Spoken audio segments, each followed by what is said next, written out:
Welcome to Training Unleashed, the show that will help you design and deliver training that's off the chain and will make a difference. Now, here's your host, Cordell Riley.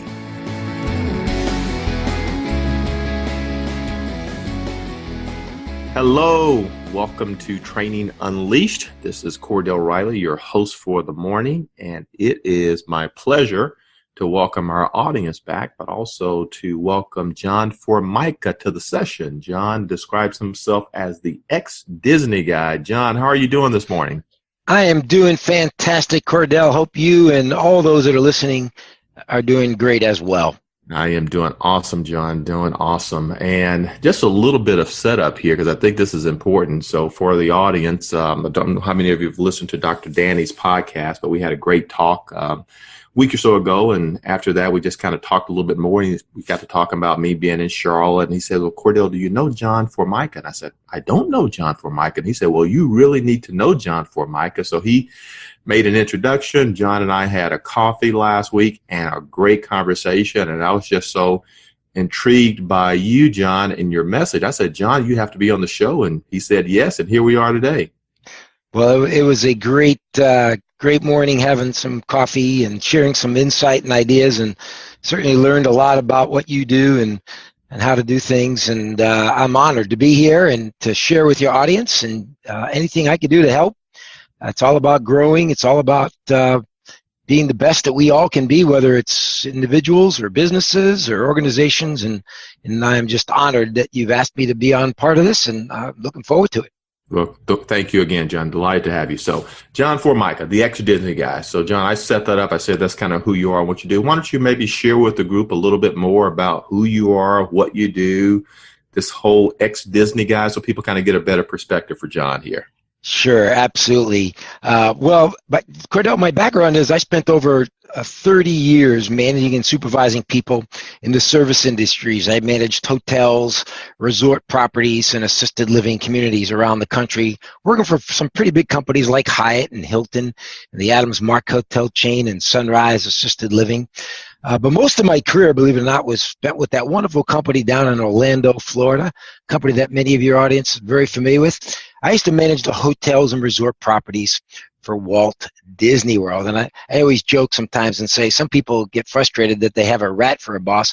Can you imagine having a mouse as your boss? And Mickey Mouse was my boss, but I got to tell you, he was one of the toughest bosses I ever had. And I got a great opportunity to work for Disney during the booming eras of the 80s and 90s. And when I got to Disney, there were 4 hotels and a campground. And with the expansion of the resort division to go to 16 brand new hotels. And so my role was to be part of the management team to open new hotels, hire the staff, train the staff, but more importantly, create an experience at each one of those Disney resorts that would differentiate Disney resorts from everybody else. And I had the honor of opening up the Grand Floridian Beach Resort, when we redid the Contemporary and repositioned it as a convention hotel, managed the Fort Wilderness, one of the number 1 campgrounds in the world, the Disney Inn, the Yacht and Beach Hotel. And so at each one of those hotels, my role was to develop and create an experience at each one of those hotels. And had some great success. I was very fortunate. I became a sponge to the Disney model of just exactly how they do things, why they do things. I was just as curious as heck to just try to figure out how this model works. And I really became a great sponge, a great enthusiast of the model, had great success within the Disney organization because I think giving credit to their structure and their model that they use. But I made the unique, challenging sort of decision to leave Disney after almost 11 years with the company to see if I could turn around the largest convention hotel in the state of North Carolina. And it was a very challenging property. But I thought that, can this model work outside of Disney? And believe it or not, I always say it was a difficult hotel. It was nicknamed the Sock Hotel. And what I mean by that is when you stay in the guest rooms, you were told not to take your socks off. That's how bad this hotel was. So I knew I was up for the challenge. Wow. But created a great team environment, spent a lot of time focusing on the experience, refocusing on retraining, and after 2 years, we won the Pinnacle Award for the top convention hotel in the state. And that's when I realized the light bulb went off and said, this model does truly work outside of Disney, and I'd like to be the driver to help so many other businesses and organizations use pieces of Disney's model so that they could be as successful as they possibly can. So my niche is mostly small businesses who don't have a lot of resources. They're small, but yet they are eager to learn. They are eager to move. They know they have to do something. If not, they'll be out of business.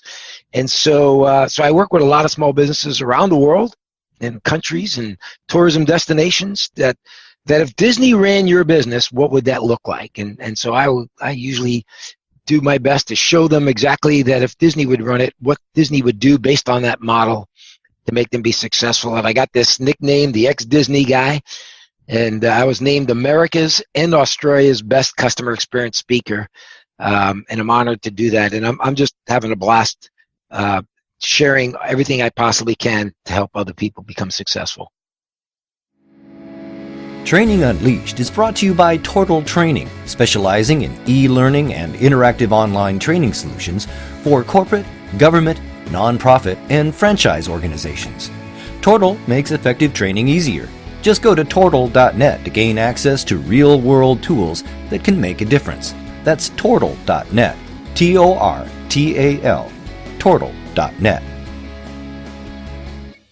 So, John, obviously our audience is a group of training professionals that are always looking to understand how to get their training to the next level, how to make it better for their audience. And as I heard you talk about what you're doing today, what you did with Disney, I heard you talk about training the staff. Training the staff. I heard you talk about an end goal, and forgive me if I got this wrong, but you talked about you were trying to create an experience.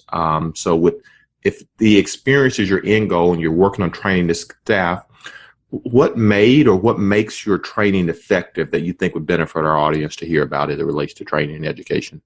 Yeah, absolutely. And all of your audience, obviously, in the training world are the experts, and I love learning from them as well. So I don't consider myself sort of an expert trainer, but more of I guess an experienced leader. That leaders, in my opinion, are developers, and they're really the trainers.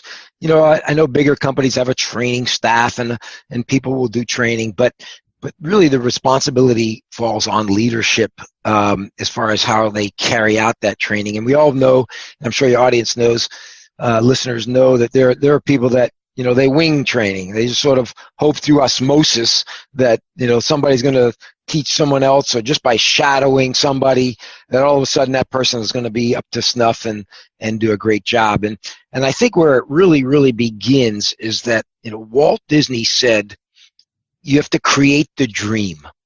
And Walt was an incredible dreamer. I was a big advocate of Walt Disney way before I ever worked for the Disney organization. In fact, you'll kind of get a kick out of this. When I was in middle school, I did a book report on Walt Disney. Walt Disney died in 1966, and I was 10 years old. So it made the headlines, and I knew of Walt Disney. I used to watch him on Sunday nights, the wonderful world of Disney, and so I was just thought, hey, why not do a book report on somebody that is famous? And I wish I kept it because it would have been pretty cool having it. But I was intrigued by Walt all my entire career. And so Walt was a big dreamer. But one of the things that his concept and how Disney does training is that you have to begin with the dream. In other words, you have to understand the why that's behind the training, what's behind the objectives, what's behind whatever it is that you're trying to accomplish as a business, as an organization. You got to know the why. And the why is what Walt Disney called a purpose. And Walt Disney created an incredible purpose that it's not, locked in some vault. It's not, unbelievably unheard of. It's pretty simple. His purpose was to make people happy. And so when you think of training, it starts with the people that you hire to make sure that they are on board. And we all know that hiring is very difficult and challenging, particularly in today's world. And so even in my programs, I spend a lot of time helping. I have lots of training programs on how to find, interview, and hire magical people. Actually, 8 steps to never have a bad one, because we know what bad hires can do. But Disney focuses on, if you want training to go well, you got to make sure you got the right people. So Disney has a lot of emphasis on that hiring process. And I give you an example of what this making people happy mean to getting and creating the dream.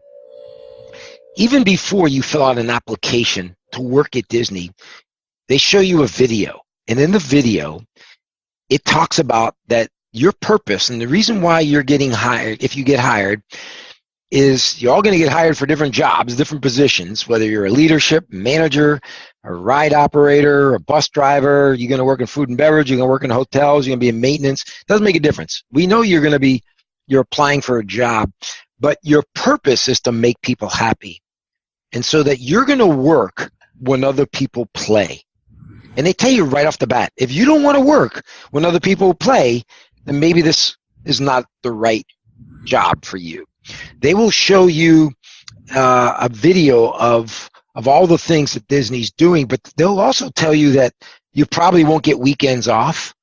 Many of you in the room will probably be working holidays, especially Christmas Day. They talk about the grooming guidelines, how strict they are, some of the strictest of any grooming appearance guidelines of any company in the world. They talk about the volume of people. They really almost talk you out of wanting to fill out an application. And believe it or not, Cordell, 15% of the people walk out the door and don't even fill out an application. And so it doesn't mean they're bad people. It doesn't mean they're not going to be successful in life. It doesn't mean they're not going to make it. What it means is that they don't believe in making people happy. They really want a job. And Disney doesn't hire people that want jobs. They hire people that believe in what you believe in and what obviously Disney believes in. And that's one way of getting training off to a good start. Where most companies, I think, Cordell, particularly in small businesses, they hire people and then they hope that they can convert them or mold them into the culture that they want. And that, as you know, and I'm sure your listeners know, is a very difficult task, because you're going to try to take a square peg and put it in a round hole, and you know how frustrating that could be. So Disney tries to get that training piece right off the bat as part of the hiring piece to get you out of the babysitting business once you hire them, because these are people that already want to do it. They're eager. They want to learn to do that. We're so glad you're listening to this episode of Training Unleashed, brought to you by Tortal Training. The difference between Tortal Training and other online training companies is we're primarily a training company with technology, rather than a technology company that does training. Want to find out more? Just go to tortal.net. That's Tortal, tortal.net. This is my belief. When you get ready to talk about training, kind of start with the end in mind. What is your goal or objective? And you talked about the dream, the purpose, to make people happy. And there are a couple things I heard on that. Certainly you hire people that understand and agree with that mindset, that that's what they're coming on board for. But you tie training back to that overall business goal. Did I say that back right? Absolutely. See, the way you're training is if they don't know why they're being trained, or why these procedures, or why these structures in place of the things that you want them to do and learn as part of the training process, if they don't understand the why, in other words, if their heart's not in it, it becomes a chore. It becomes something that my company wants me to do, but it's not something that I have to do, not something that I want to do, or realize that it's the importance of it. That's awesome. Does that make sense? No, it makes a lot of sense. Makes a lot of sense. Hey, John, I'm going to do a couple more quick things, because I want to be respectful of your time and our audience's time. So I got 2 things. I was looking at your materials that you sent over, and you talked about action learning. Can you just talk a little bit about that, what that means when you talk about, use those words, action learning? Yeah, action learning, in my opinion, is, and action learning, the term is probably used a lot of different ways. My way is, you have to get the buy-in of the people that you're training. A lot of times I'll work with businesses or organizations, and they want to incorporate, these, the 10 commandments of the customer experience, as far as meeting people, greeting people, engaging people, make sure you do this, make sure you do that. And I always say that is just basically telling people what they have to do. But if you engage your staff to ask them what they think good work is supposed to look like, what they think, as Disney calls the show on stage, what is it that you want this business to look like when people come into our stores or restaurants? If you don't get their input, if you don't get their buy-in, it becomes just another one of those, this is what you got to do, and if you don't do it, then, there's reprimands and there's all this kind of stuff. What I always like to do is put it in the hands of the people to come up with this. To me, that's the action, because they're the ones that are in the action. They're the ones that are doing this or not doing it every day, and they know what good work is supposed to look like. We just got to get them to help you incorporate that into the culture. And so I'm a big advocate of sitting down, whether it's one-on-one or with teams or whatever it is, as a leader, to make sure that people understand the why, but more importantly, get them to do that. I'll give you a real quick example. When I was at the Grand Floridian Beach Resort, which was their 5-star hotel, we were having a very difficult time trying to obtain that 5-star. And it is a grueling process what you have to do to obtain that 5-star. Not only make sure you have all the amenities in place and the services in place, but they, particularly in the housekeeping department, they inspect 100 rooms, and 95% have to be perfect. If not, you don't get it. So they asked me to help them sort of get to the next level. The housekeepers were doing a great job. We had some of the best housekeepers of all of Disney, but we couldn't get over that hump. We couldn't be perfect. We were good, but we weren't perfect. So I got a group of housekeepers. I got some average housekeepers. I got some all-star housekeepers, and I got some housekeepers that I think weren't going to make it. I don't think they were what I was looking for. And I put them all in a room, and I asked them to help develop what we called the 10 Commandments of Cleanliness. And so, a quick example, we used the bathroom, and I asked them, what would be what is one of the biggest things that a pet peeve or our guests, or even AAA or mobile, when they determine whether we get a 5-star, what is their biggest concern? And believe it or not, without making people feel disgusted or on the phone, hairs in the bathroom. That's one of the biggest ones. So I told my staff, I said, all right, so let's come up with a standard, and the standard's going to be, we're going to allow 10 hairs in the bathroom, okay? Would that be okay? And of course, the average housekeepers or the below average housekeepers were like, yeah, wow, that's great. The average housekeepers were looking at me like funny, and the really all-star housekeepers thought I had lost my mind, because they were thinking, you can't have 10 hairs. And I knew we couldn't have 10, and I wanted to get to 0. So I went from 10 to 5 to 3, and then I said, and I got resistance every single time. I said, so what you're telling me is we have to get 0 hairs in the bathroom? And they said, absolutely. And then the non-performing housekeeper said, well, that's impossible. But guess what? The all-star housekeepers showed them ways that they could get that done. And I just sat back and watched this work. You see how that's action? That's not me telling them and training them and telling them what they need to do. Does that make sense? No, it makes a lot of sense. So, John, we're at the time to wrap up here. And you and I could keep going all day, and I'm sure our audience would love to kind of keep hearing this. But I want to be respectful of your time, and I want to get people back to their work environment here. But I think that is so critical, and getting the people that are actually performing the function and give you feedback that's going to make things effective, I think is awesome. So, John, let me ask you to do this. We're certainly going to put your contact information up if people want to reach out to you. If you are looking for a great speaker to come in and motivate your group, be it a keynote, be it a breakout session, you really want to look at John. He is an awesome speaker, and I'm sure we'll do a great job. And again, we'll get your contact information up on the screen, John. But leave our audience with one quick tip that will help them make their training more effective. I think make sure everybody believes in that goal. Because when everybody's heart is in the right direction, moving, I think you can accomplish anything, and you can achieve anything you want. I'm a true believer of it. But everybody has to understand the why behind it, and when your heart's in it, we all know we'll do a better job.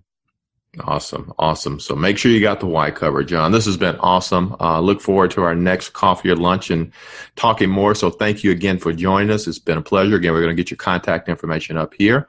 Let me also thank our audience for joining us for this episode of Training Unleashed. Please continue to come back for additional sessions. Thank you and have a great day, all. Take care. Bye-bye.